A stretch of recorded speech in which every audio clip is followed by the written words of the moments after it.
बिस्मिल्लाहिर्रहमानिर्रहीम। आज की इस वीडियो के अंदर इम्यूनोलॉजी को कवर करने वाले हैं। तो इम्यूनो की क्विक रिवीजन को स्टार्ट करते हैं। इम्यून सिस्टम हमारी बॉडी का लिम्फो रेटिकुलर सिस्टम होता है। लिम्फो रेटिकुलर सिस्टम इसलिए कहते हैं क्योंकि यहाँ पर लिम्फाइड सिस्टम और रेटिकुलर सिस्टम दोनों आ जाएगा। लिम्फाइड सिस्टम के अंदर लिम्फाइड ऑर्गन और सेल आ जाती है। For example T cell, B cell, natural killer cell आती है, ठीक है, लिम्फाइड सेल वगैरह आ जाती है। रेटिकुलर सिस्टम के अंदर फैगोसाइट है, रेटिकुलर सिस्टम है।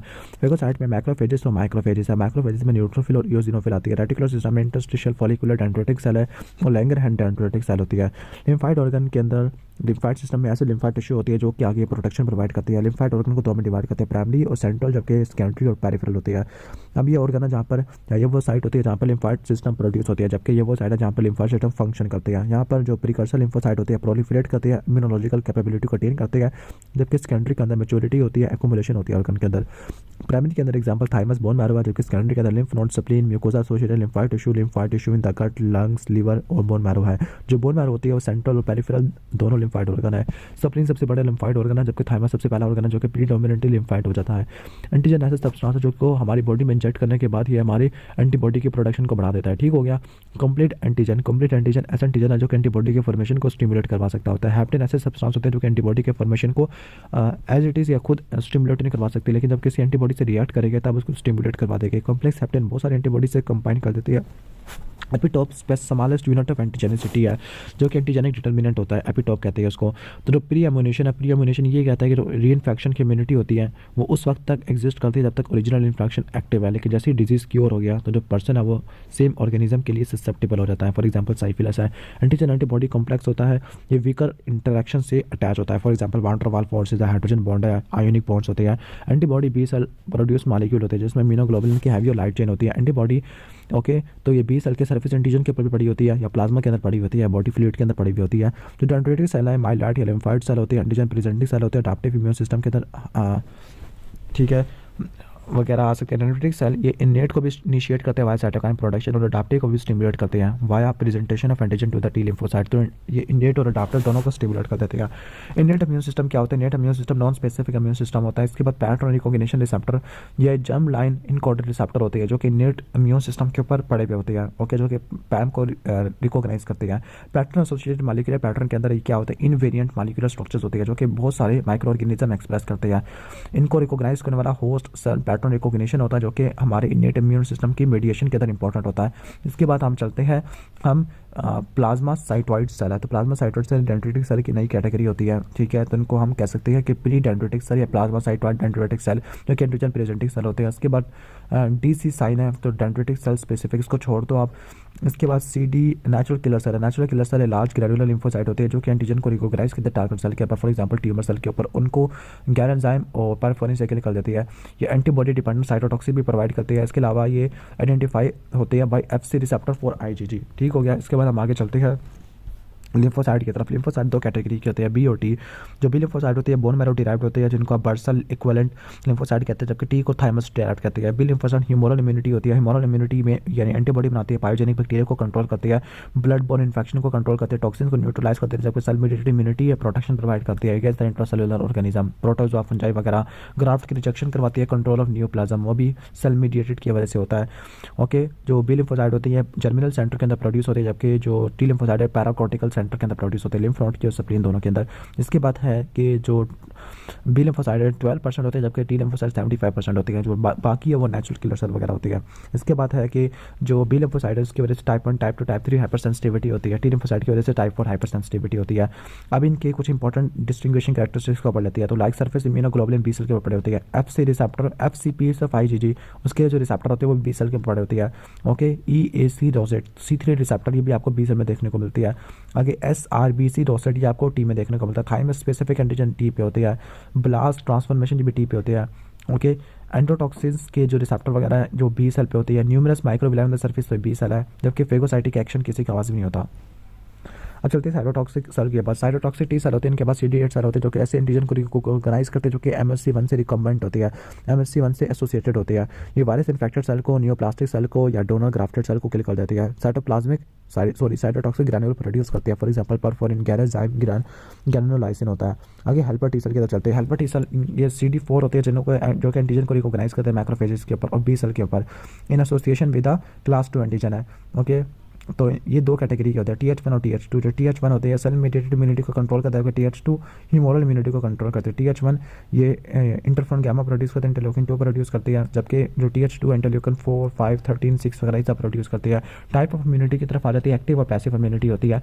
जो एक्टिव इम्यूनिटी होती है ये इंड्यूस होती है जब एंटीजन का एक्सपोजर होता है, स्लो ऑनसेट होता है, काफ़ी ज़्यादा अर्से तक एक्सटेंड करती है, natural infection for example including the sub clinical infection है। जबकि पैसिव इम्यूनिटी ये बेस्ड होती है pre form antibody from the another host. Rapid onset होता है, शॉर्ट लाइफ स्पैन होता है, ठीक है। For example IgA breast milk में होती है, एंटीटॉक्सिन्स होती है, humanized monoclonal antibody, immunoglobulin injection होती है। अडैप्टिव इम्यूनिटी ओके, ये transfer of immuno component cell से हमें इफेक्टेड होती है, यानी जो अडाप्टिव है इसमें एक्टिव और पैसिव इम्यूनिटी दोनों की पैटर्न देखने को मिलती है। Major component of immune system innate के अंदर pattern recognition receptor like toll like receptor है, सी टाइप लैक्टन रिसेप्टर है, retinoic acid inducible like RIG1 है, नोड लाइक रिसेप्टर होती है यानी NLR है। जबकि एंटी माइक्रोबियल पेप्टाइड में डिफेंसिन है, जब अल्फा डिफेंसिन है, बीटा डिफेंसिन है, कैथलिन है, प्रोटैग्रिन है, ग्रेनुलोसिन है, हिस्टैटिन है। सेल के अंदर macrophages dendritic cell natural killer cell है।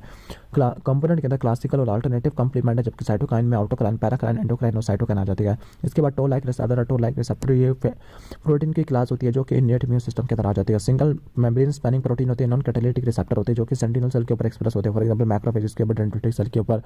जो टो लाइक रिसेप्टर होते हैं एवोल्यूशनरी कंसेप्ट रिसेप्टर होते हैं, ओके। ये ड्रोसोफिला टो लाइक प्रोटीन को रिजेंबल करते हैं। अब आगे डिफरेंट इनकी हिस्ट्री लिखी हुई है। अच्छा, जो लिपिड एनालोगन पर इसको भी छोड़ देते हैं। आगे क्लस्टर और डिफरेंशिएशन मार्कर CD4, जो ल्यूकोसाइट और लिम्फोसाइट इनके पास सरफेस एंटीजन मार्कर होती है। फॉर एग्जांपल सबसे इंपॉर्टेंट है क्लस्टर और डिफरेंशिएशन होती है, ओके। डिपेंड करता है कि इनका इंटरेक्शन क्या होगा with the cluster of antibody. जो मार्कर्स होते हैं ये डिफरेंशिएशन के स्टेज को रिप्रेजेंट करती है, इनके फंक्शनल प्रॉपर्टी को इंडिकेट करते हैं। फॉर एग्जांपल इंपॉर्टेंट मार्कर के अंदर जो प्राइमरी T सेल एसोसिएटेड है, वैसे इन सबको याद ना करना, भूल जाओगे आप। Important fact about CD marker, तो CD3 होता है ये पैन T सेल मार्कर है, पैन का मतलब सबके पर पड़ा हुआ होता है, ठीक है, ओके। और जो CD19 है पैन B सेल मार्कर है, यानी 19 तमाम B सेल के पर पड़ा होता है, जबकि 3 वाला तमाम T सेल के पर पड़ा था। जो CD1 है ये इंपॉर्टेंट होता है for the presentation of lipid antigen है। द मोस्ट क्लियर का डिफरेंशिएशन होता है, ओके, T और B में। लाइक आप कह सकते हो कि CD3 होता है T सेल के ऊपर और B सेल के ऊपर IG होता है, ठीक है। जो CD95 होती है डेथ रिसेप्टर होता है, ओके। और बहुत सारे यानी ये member of TNF receptor family होती है, ये एपोप्टोसिस को मीडिएट करता है। CD14 ये लाइपोपॉलीसैकेराइड रिसेप्टर होता है, ये लाइपोपॉलीसैकेराइड को कोड करता है, इसको रिसेप्टर के तौर पे का इस्तेमाल होता है उनके लिए, ठीक है। जो CD45 है इसको ल्यूकोसाइट कॉमन एंटीजन कहते हैं, तमाम ल्यूकोसाइट के ऊपर पड़ा होता है। आगे इसकी मजीद डिफरेंट टाइप है, उसको हम छोड़ देते हैं। इन्फ्लेमोसोम लार्ज साइटोप्लाज्मिक कॉम्प्लेक्सेस होता है इंटरसेलुलर प्रोटीन का, जो कि माइक्रोबियल प्रोडक्ट की को सेंस करती है, सेलुलर स्ट्रेस को सेंस करती है, फिर इनको प्रोटीओलिटिक एक्टिवेशन करवाती है, ठीक है, इंटरल्यूकिन की इनको एक्टिवेट वगैरह कर देती है। अब डिजीज होती है ओवर एक्टिव इन्फ्लेमोसोम की वजह से, तो वो familial cold auto immunity syndrome है, फैमिलियल मेडिटेरियन फीवर है, मक्कल वेल्स सिंड्रोम है, chronic infantile neurological cutaneous cancer वगैरह इस टाइप की कुछ चीज़ें हैं। पायोजेनिक इन्फेक्शन है विटिलिगो है। इंटरफेरोनिक ग्लाइकोप्रोटीन होती है जो कि वायरस इन्फेक्टेड सेल से प्रोड्यूस होती है। अल्फा और बीटा इंटरफेरोन वायरल प्रोटीन की सिंथेसिस को ब्लॉक कर देती है। जो गैमा होती है ये MHC टाइप 1 और टाइप 2 की एक्सप्रेशन को बढ़ा देती है, antigen presentation. Anti tumour activity होती है। अल्फा प्रोड्यूस होता है ल्यूकोसाइट से, बीटा होता है फाइब्रोब्लास्ट से, और जो गैमा होता है T लिम्फोसाइट से प्रोड्यूस होता है in reply to the antigenic stimulation है। इसके बाद ट्यूमर नेक्रोसिस फैक्टर की तरह चलता है। ट्यूमर नेक्रोसिस फैक्टर में the principal mediator of host response होता है TNF, ठीक हो गया, to the gram negative bacteria, ठीक है। तो आगे TNF रिसेप्टर होते हैं, आगे सेप्सिस वगैरह भी आगे करवा सकता होता है। इसके बाद डिफरेंट साइटोकाइन के फंक्शन लिखे हुए हैं, इनको भी छोड़ देते हैं। कॉलोनी स्टिमुलेटिंग फैक्टर है, कॉम्प्लीमेंट पाथवे है। जो एल्डिश ने कॉम्प्लीमेंट के वर्ड को कॉइंट किया था। जो कॉम्प्लीमेंट एक्टिवेशन है एंटीजन एंटीबॉडी कॉम्प्लेक्स होता है, लाइक IgM, जो अल्टरनेट होता है एंटीटॉक्सिन की वजह से होता है बैक्टीरियल सेल वाल, जो IgA कॉम्प्लेक्सेस वगैरह जो, ठीक है।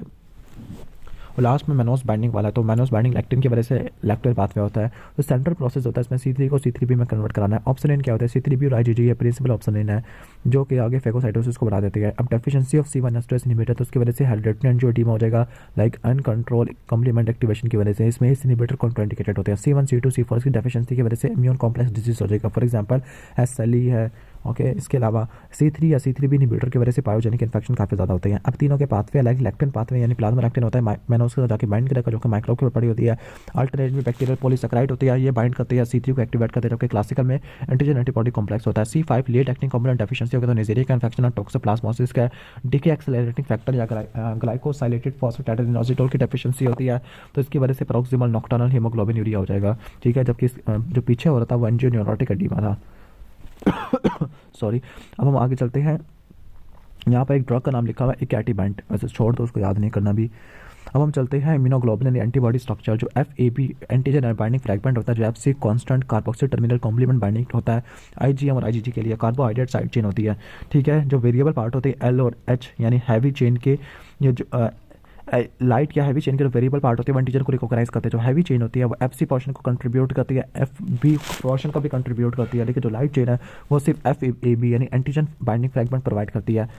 आगे लिखा हुआ पैपिन डाइजेशन। पैपिन डाइजेशन होती है, यहाँ पे 2 यूनिवैलेंट फ्रैगमेंट प्रोड्यूस होती है, जबकि पैप्सिन डाइजेशन के अंदर बाईवैलेंट फ्रैगमेंट प्रोड्यूस होते हैं।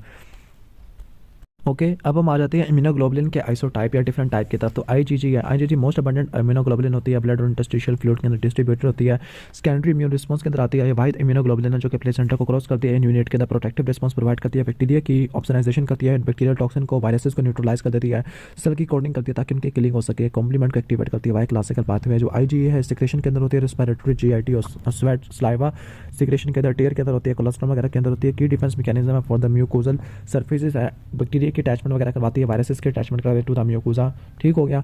इसके बाद है कि जो ज्वाइनिंग चेन होती है ये आपको डायमेरिक फॉर्म ऑफ IgA में देखने को मिलती है, प्लाज्मा सेल से प्रोड्यूस होती है। ओके तो जो जे चेन है वो आगे प्लाज्मा सेल से प्रोड्यूस होती है, एग्जाम में MCQ वगैरह पूछा जाता है। जो IgE है कॉम्प्लीमेंट को एक्टिवेट कर सकती है वाया अल्टरनेट पाथवे, ये देख लेना, ये अल्टरनेट पाथवे से एक्टिवेट कर सकती है ये वाली। इसके बाद हम आगे चलते हैं IgM की तरफ। तो जो IgM जो IgM है ये प्राइमरी इम्यून रिस्पॉन्स के अंदर आ जाती है। ये मैक्रोग्लोबुलिन होती है जो कि 5 मोनोमेरिक IgG सभी नोट पर मुश्तमिल होती है। यहाँ पे जे चेन होती है, मैसिव है, मॉलिक्यूलर वेट काफ़ी ज़्यादा होता है, इंट्रावैस्कुलर होती है, प्राइमरी के अंदर आ जाती है, प्लेसेंटा को क्रॉस नहीं करती। जो फीटल प्रोडक्शन होती है IgM की वो हाईली डायग्नोस्टिक सिग्निफिकेंस है, लाइक रूबेला के अंदर कॉम्प्लीमेंट को एक्टिवेट करते हैं। क्लासिकल पाथवे से ब्लड ग्रुप एंटीबॉडीज होती है, IgM होती है। IgD अनक्लियर फंक्शन है, 20 साल के ऊपर पड़ी होती है, सीरम के ऊपर पड़ी होती है। IgE जो लाइनिंग ऑफ इंटेस्टाइन में है, ये प्लेसेंटा को क्रॉस नहीं कर सकती, कॉम्प्लीमेंट को फिक्स नहीं कर सकती। हीट लेवल इम्यूनोग्लोबुलिन है, ये वाहिद हीट लेवल इम्यूनोग्लोबुलिन है। इसके अलावा पैरासिटिक और वॉर्म्स के इन्फेक्शन के अंदर आ जाती है, एलर्जी वगैरह के अंदर आ जाती है। इसके बाद हाइपर सेंसिटिविटी रिएक्शन और कॉम्स और जेल क्लासिफिकेशन है। तो टाइप 1 टाइप 2 टाइप 3 है। तो टाइप 1 होता है एनाफिलैक्टिक होता है, ठीक है, तो ये IgE से मीडिएटेड होता है, ठीक है। इसके अलावा जो इसके अंदर एग्जाम्पल है anaphylaxis topic asthma, एंजियोडीमा, allergic rhinitis, urticaria, है फीवर होता है, ठीक है। टाइप 2 के अंदर साइटोटॉक्सिक है, साइटोलिटिक रिएक्शन होती है, लाइक एंटीबॉडी डिपेंडेंट होती है, सॉरी फॉर डैट। अगर साइटोटॉक्सिक में यहाँ पे 2 लिखा हुआ है, 2, तो यहाँ IgM और IgG लिखा हुआ है, वैसे बुक में IgG लिखा हुआ था। चलो ट्रांसमिशन रिएक्शन है, हेमोलिटिक एनीमिया है, लाइक पेनिसिलिन की वजह से होता है, क्विनिन की वजह से होता है, एरिथ्रोब्लास्टिस विटालिस है, ड्रग रिएक्शन है, रियोमैटिक फीवर है। टाइप 3 में इम्यून कॉम्प्लेक्स आ जाता है जिसमें एक्यूट सीरम सिकनेस है, क्रॉनिक सीरम सिकनेस है, एंथ्रस रिएक्शन है, ग्लोमेरुलर नेफ्राइटिस है, हाइपरसेंसिटिविटी न्यूमोनाइटिस है। टाइप 2 लेप्रा रिएक्शन होती है, जबकि डिलेट के अंदर मॉन्टेक्स टेस्ट है, ट्यूबरकुलर लेप्रोसी है, कॉन्टैक्ट डर्मेटाइटिस होता है, मल्टीपल स्क्लेरोसिस है, गिलन बारी सिंड्रोम है, हाशिमटो थायरॉइडाइटिस होता है। ग्राफ्ट की टाइप क्या होती है? ग्राफ्ट की पहला हेटेरोटॉपिक है, हेटेरोटॉपिक का मतलब है कि ग्राफ्ट के डिफरेंट टिश्यू के अंदर प्लेस किया जाता है। For example thyroid tissue subcutaneous pocket के अंदर। एसोटॉपिक का मतलब कि जो ग्राफ्ट होता है वो सेम एनाटॉमिकल लोकेशन में कर दिया जाता है। ऑर्थोटॉपिक के अंदर जो ग्राफ्ट होता है, ठीक है, लेकिन सेम टिश्यू में लेकिन different anatomical distribution. For example skin है वो थाई की आर्म्स में लगा दिया है। जो आउटोग्राफ है सेल्फ में, जो आइसोग्राफ्ट होता है आइडेंटिकल ट्विन है, एलोग्राफ्ट होता है ये नॉन आइडेंटिकल मेंबर, जबकि जीनोग्राफ्ट डिफरेंट स्पीशीज से होता है। अब यहाँ पर क्लासिफिकेशन ऑफ ट्रांसप्लांट रिजेक्शन है, तो पहला हाइपर एक्यूट, फिर एक्यूट है, फिर इसके बाद एक्यूट सेलुलर और फिर क्रोनिक एलोग्राफ्ट ये आ जाता है। ओके जो हाइपर एक्यूट है इसमें एंटीबॉडीज होती है, प्री फॉर्म एंटीबॉडी और कॉम्प्लीमेंट होता है। टाइप 2 हाइपर सेंसिटिविटी होती है। एक्यूट के अंदर एंटीबॉडी और कॉम्प्लीमेंट एक्टिवेशन होती है। एक्यूट सेलुलर के अंदर CD4 CD8 टी सेल होती है। टाइप 4 हाइपर सेंसिटिविटी और क्रॉनिक एलोग्राफ्ट में इम्यून और नॉन इम्यून मैकेनिज्म होता है। इसके बाद डोमिनो ट्रांसप्लांटेशन है, उसको छोड़ देती है। Major histocompatibility complex MSC molecule होती है, HLA एंटीजन से कोड होती है जो कि शॉर्ट आर्म क्रोमोसोम नंबर 6 के ऊपर पड़ा होता है। MSC प्रोटीन होती है, एंटीजन को प्रेजेंट करते हैं सेल सरफेस, ठीक है। अब जो 2 टाइप की होती है MSC1 और MSC2। MSC1 होती है उसके आगे 3 पॉलीपेप्टाइड चेन होती है, HLA1 HLA-B और HLA-C है। तो MSC टाइप 2 है, ओके क्लास 2 होता है, इसमें HLA-DP DQ और DR आ जाती है। जो MSC1 एंटीजन होती है तमाम न्यूक्लिएटेड सेल के ऊपर प्लेटलेट के ऊपर एक्सप्रेस होती है सिवाय मैच्योर RBC के, जबकि MSC टाइप 2 होती है सिर्फ एंटीजन प्रेजेंटिंग सेल के ऊपर होती है। डेंड्रिटिक सेल है, मैक्रोफेजेस है, B cell activated T cell होती है।